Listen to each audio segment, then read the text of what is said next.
Hello everyone, this is Madhu Thorat. I am the cloud software architect at IBM Software Labs, and currently I am working with IBM's cloud storage division, where I lead the development of a product called IBM Scale High Performance Object Storage for Cloud. Today I will be talking about containerized clustered file systems for new age business applications in cloud.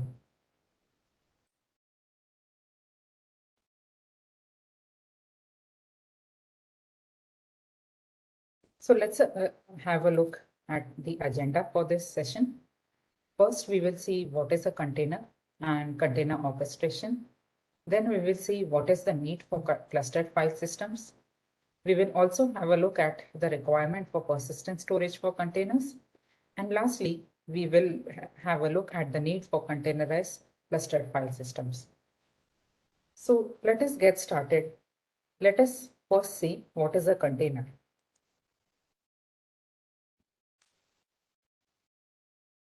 To give an analogy, most of us have seen huge ships carrying container in real life or in movies. So just as the shipping industries use physical containers to isolate different cargoes, in the same way, software development technologies in the past few years are increasingly using an approach called containerization. So a container can be thought of as a standard package of software which bundles an application's code together with the related configuration file and libraries and with the dependencies required for the app to run. So containers that way simplify the life of developers and IT admins because they can be easily deployed across different environments.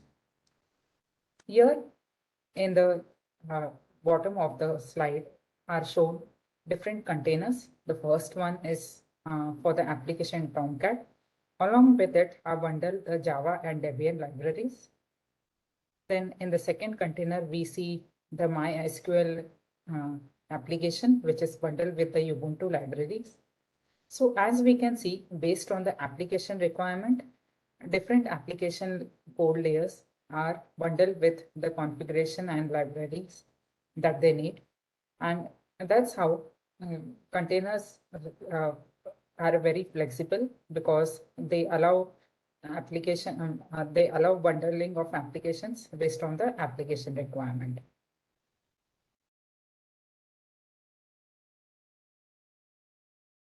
But one will think like, why is everybody talking about containers these days? And why is everyone going to cloud? What are the benefits that containerizing is provided? So today, large business applications with heavy information workload which can be run in containers is being considered for different things.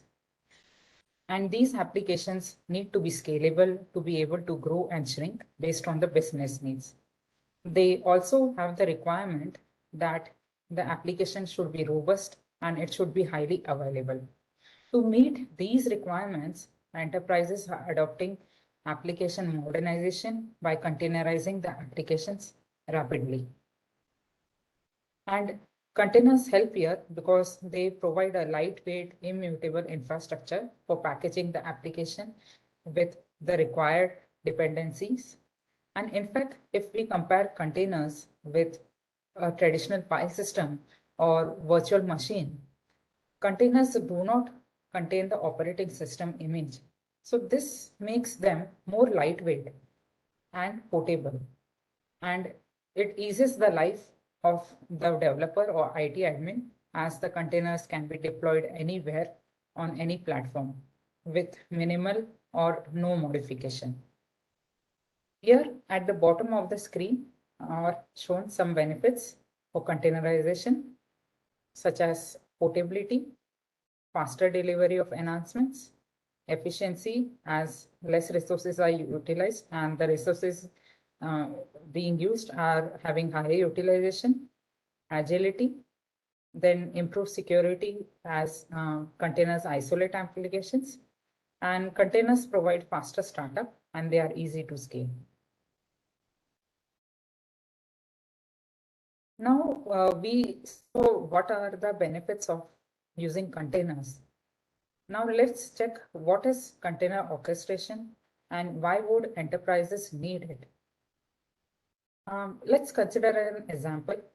You want to run your database application for a banking system in a production environment, and you want your application to be available 24/7. Then you would need to manage the containers that run the database application and ensure that they don't have any downtime. For example, if one of your application container goes down, then another container needs to start immediately. But wouldn't this be easier if this behavior was handled by a system rather than you manually doing something? So that's where container orchestration softwares come to the rescue.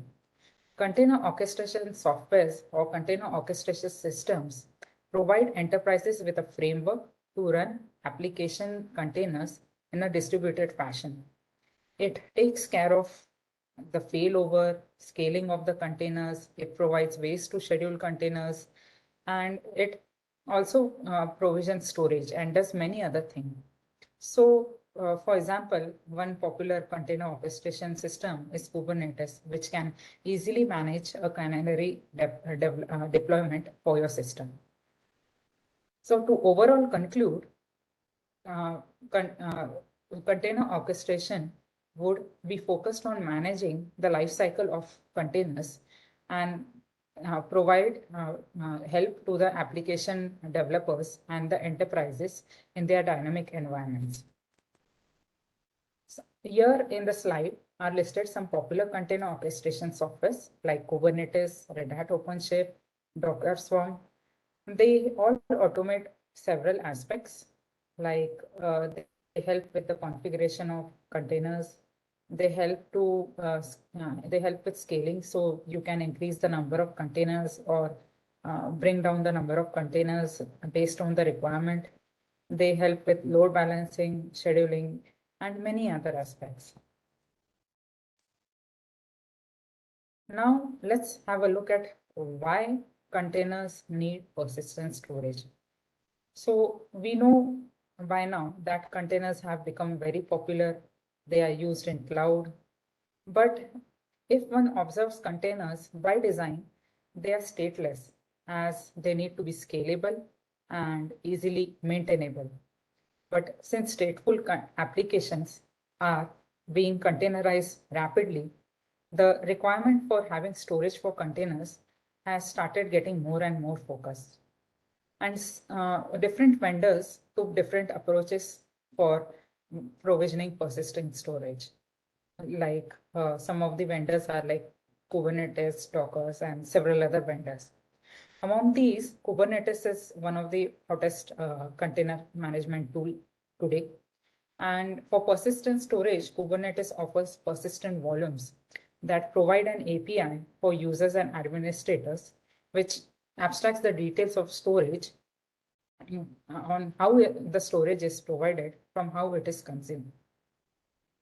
And in addition to all of this, the container community came up with a specification called CSI, which stands for Container Storage Interface.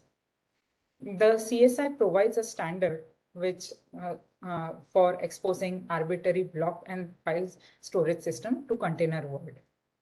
So with this, a large number of storage vendors are now implementing the CSI standard to provide persistent storage for usage in the cloud environment. Now we understood why we need persistent storage for containers.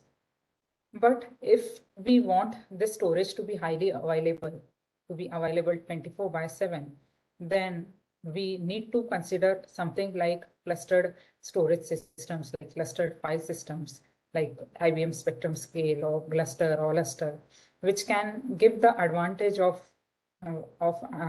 delivering a highly available storage and faster and higher performance.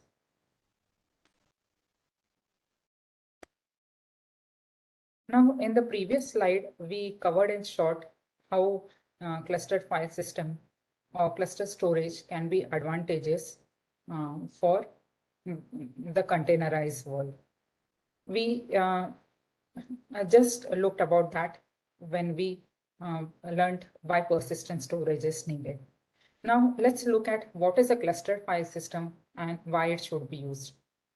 A clustered file system, or call it a parallel file system or distributed file system, although there may be some difference in these terminologies, but at the heart of it is that the file systems are mounted on multiple nodes or multiple servers. And these multiple nodes access the same data in a distributed fashion in parallel. Also, the clustered file systems ensure high availability. So, for example, the diagram here shows a sample clustered file system where there are multiple nodes talking to the storage network. Now, even if the node 1 goes down, still the users can continue accessing the storage by using the other nodes. So this is how high availability is ensured in case of clustered file system. So as these kind of file systems provide parallel faster access and ensure data on storage remains accessible without downtime, cluster file systems have become an obvious choice for larger enterprises. Some popular examples of cluster file systems are like IBM Spectrum Scale, Luster, even NFS is a distributed file system. So overall, clustered file system give the dual advantage of being of providing highly available storage and providing higher performance.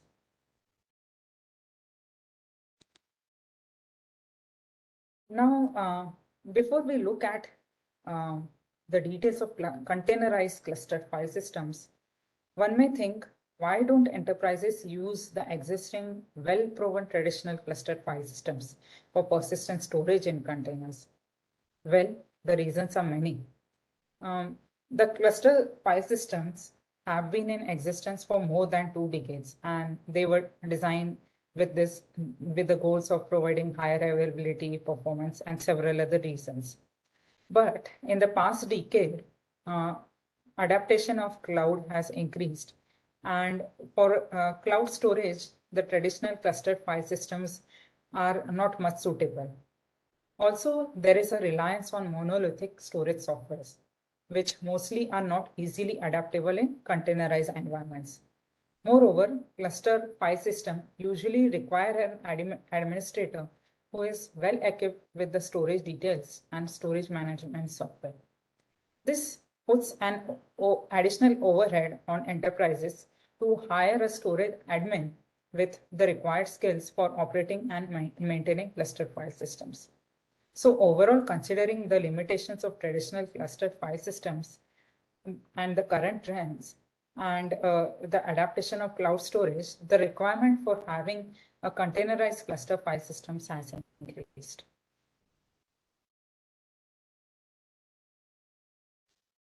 Now that we know what are the disadvantages of a traditional clustered file system, let's have a look at what is containerized cluster file system and what benefits it offers. So containerized file system, which is also known as container native storage, is in simple terms a software defined storage solution that itself runs in a container on each node of a container orchestrated cluster like Kubernetes. So it can be thought of as uh, storage being native to the containers, running, being inside the containers. So it integrates storage into Kubernetes nodes. And using container native storage ensures that the data persists even if the container doesn't exist. So a couple of slides back, we understood the importance of having persistent storage for containers. So container native storage helps to address those needs as well. So now let's look at the overall advantages of containerized clustered file systems. The first one is they automate and abstract storage details. So admin doesn't need to know about the underlying storage. They are portable So cluster file systems, when integrated with container orchestrators like Kubernetes, give the advantage that they can be used anywhere. They can be used on bare metal systems. They can be used on public cloud. They can be used even in private or hybrid cloud environments. And with containerized file system, you have the same storage consumption experience, the same management experience, no matter where the containerized orchestration system is deployed. So storage behaves the same, gives the same feature, no matter where the storage gets deployed. And you don't need to be an expert or hire an admin with expertise in the underlying storage platform. You just use the container native storage. So overall, containerized cluster file systems enable a much simpler concept of application high availability. They use multiple storage they can use multiple storage systems which can reside in different geographical locations, and which can be scaled up or down on, based on business requirements. So containerized business applications which have the requirement of having storage which is scalable, highly available, and accessible across geographies can make use of the containerized clustered file systems. Now, in the end, I would like to talk about IBM Spectrum Scale Container Native Storage Access and how it provides containerized clustered file systems. So IBM already has a well-proven clustered file system called IBM Spectrum Scale, which provides GPFS, which is one of the best parallel file system in the world. And it is used by many large enterprises and universities and several other organizations. A picture of a sample spectrum scale setup is shown at the right, which shows how multiple nodes provide access to the underlying storage using protocols like NFS, Samba, and so on. Overall, spectrum scale provides high availability and high performance, along with a rich set of features for enterprises. And a couple of years back, IBM containerized the spectrum scale file system, and it is now known as the IBM Spectrum Scale Container Native Storage Access, or CNSA. So Spectrum Scale CNSA provides support for the Red Hat OpenShift platform with a fully containerized client cluster deployment. It basically allows you to run Spectrum Scale on Red Hat nodes where you can't typically run the traditional Spectrum Scale. And this is why it is so advantageous. So to conclude, IBM Spectrum Scale CNSA brings the scalability and performance benefits of Spectrum Scale to the container world. So things that enterprises were running in your traditional cluster scale environment can now be run on OpenShift, that is Red Hat OpenShift. It basically helps to integrate OpenShift in your workflows and provides the advantage of having a cluster that is a storage cluster which is highly available and has high performance. So to summarize, today in the session, we saw why enterprises are modernizing applications by using containers, having their application run in the containers. Then we saw the importance of container orchestration, which automates almost all of the aspects of coordinating and managing containers. And towards the end, we saw how using container clustered file system provides persistent storage, which is highly available, has higher performance, and where the underlying storage complexities get hidden. So with this, we come to the end of this session. Thank you everyone for joining.